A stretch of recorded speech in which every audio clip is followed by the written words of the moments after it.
Hey, what's going on, guys? If you're new to my channel, welcome. I'm Chanel Marche, and I just do a variety of things here. I have just a big melting pot of different things that I do. I talk about dreams, I talk about the Lord, I talk about biblical things, I talk about product reviews, movie reviews, book reviews, some of everything. So this is one big melting pot. So I have a lot of traffic from different people. So welcome if you are here. Today I'm going to be talking a little bit about these saints who are arrayed in white in Revelation chapter 7 verse 13. And I'm just stuck there. Whenever I study the book of Revelation, when I start getting to about chapter 10 or 11, at that point, I really have to pray, because after that point, it becomes very complex and complicated. But the more that I read the book of Revelation, the more that I'm just posing questions and trying to get a better understanding. Now, let's go to it. Let's go to chapter 7, verse 13. I'm just stuck here. So it says here, do we want to go? Yeah, let's go up a little bit more on chapter 7, verse 9. After this I beheld, and lo, a great multitude, which no man could number, of all nations and kindreds and people and tongues, stood before the throne and before the Lamb, clothed with white robes and palms in their hands, and cried with a loud voice, saying, Salvation to our God, which sitteth upon the throne, and unto the Lamb. And all the angels stood round about the throne, and about the elders and the four beasts, and fell before the throne on their faces, and worshipped God, saying, Amen, blessing and glory and wisdom and thanksgiving and honor and power and might be unto our God forever and ever. Amen. And one of the elders answered, saying unto me, What are these which are arrayed in white robes, and whence came they? And I said unto him, Sir, thou knowest. And he said unto me, These are they which came out of great tribulation, and have washed their robes, and made them white in the blood of the Lamb. Therefore are they before the throne of God, and serve him day and night in his temple, and he that sitteth on the throne shall dwell among them. And of course it says more. Let's just finish it. They shall hunger no more, neither thirst any more, neither shall the sun light on them, nor any heat. For the Lamb, which is in the midst of the throne, shall feed them, and shall lead them unto living fountains of water, and God shall wipe away all tears from their eyes. Now, it's very obvious, as the elder replied and said to John, These are they which came out of great tribulation, and have washed their robes and made them white in the blood of the Lamb. So obviously, these are the people who were not ready, because Jesus is coming back for a church without spot or wrinkle. And it's only the ones who are going to be ready who are going to be the ones who are going to be raptured up. And then these people are the ones who weren't ready. Or I'm thinking that represents all of us as saints. And this is where it gets tricky. Okay,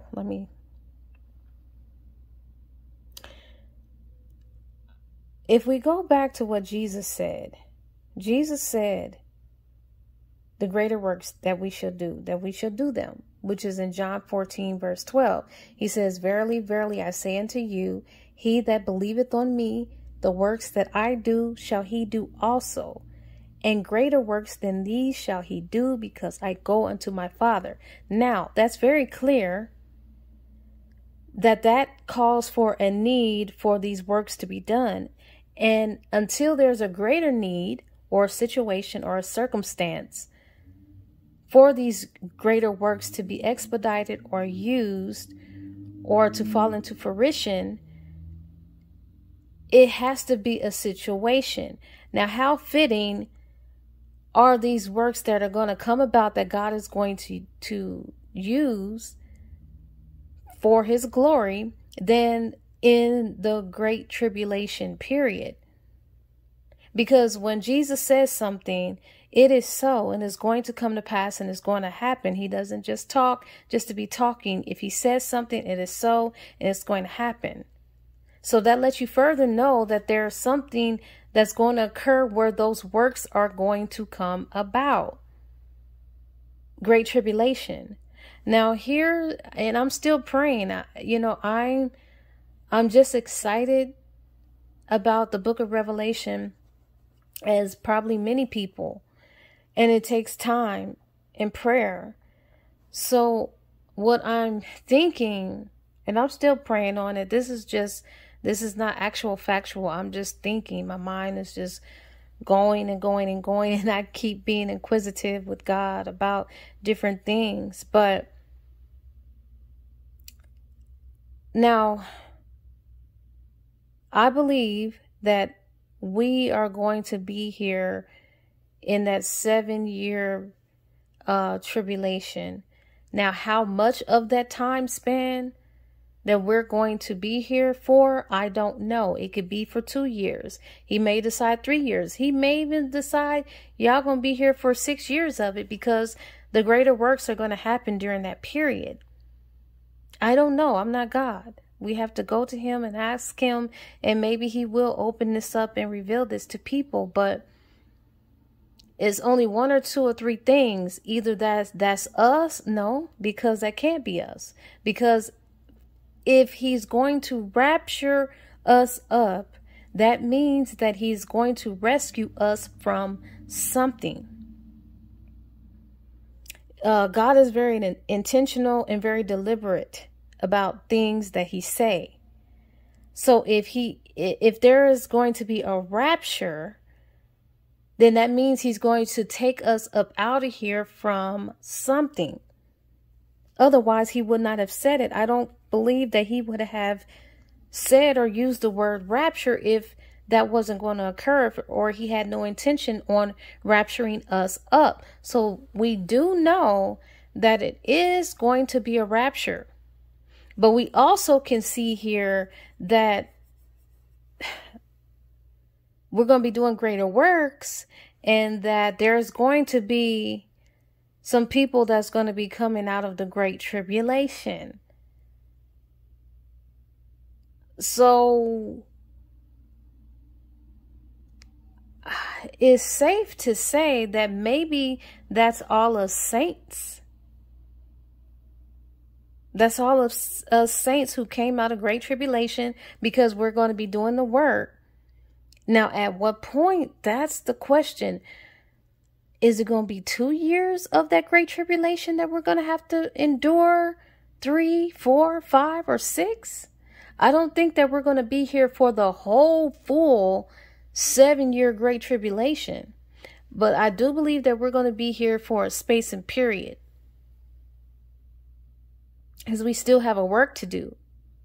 This is where we're going to see some of the greatest signs, miracles, and wonders, and these gifts and just supernatural things that are going to take place. And I think that's a very fitting time for those works to come forth. And I know a lot of people believe that a lot of us saints, we're going to be raptured up and check out of here pre-tribulation. We're not going to be here for none of that. We're not going to experience none of that. We're not going to be around for none of that. But then we can't negate the fact that greater works we have to do. So why would he rapture us up without us doing the greater works first? And how is it a number in which no man can count or number, arrayed in white, that are before the throne of God, who've come out of great tribulation? So that lets you know that has to be us. He didn't say that came out of the 7-year great tribulation. He said just these are they who came out of great tribulation. So that lets you further know that just may be us, where we're going to be experiencing some of this tribulation. This is why it is so vital for us to open up our word and read, because he tells us exactly what time it is and what's going to happen. So it's something to consider, you guys. I'm praying on it, but I've always been very curious about that. And I also do believe that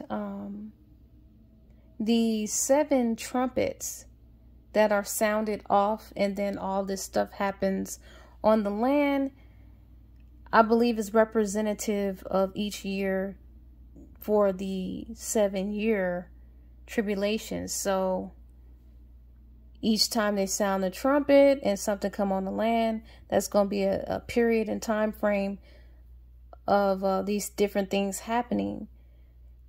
And then of course, when you get to that 7th trumpet, that's pretty much gonna be it, because then what follows after is judgment time.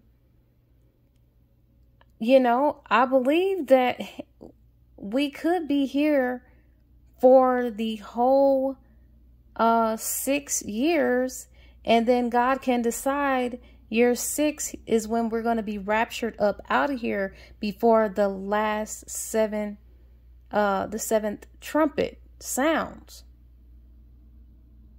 I don't know. I'm just a very excited, inquisitive servant and daughter of God who is very excited about the book of Revelation, because I feel as if we are in that right now. We're in the last days, and I just want to be in the knowing. I don't want to be deceived. None of that.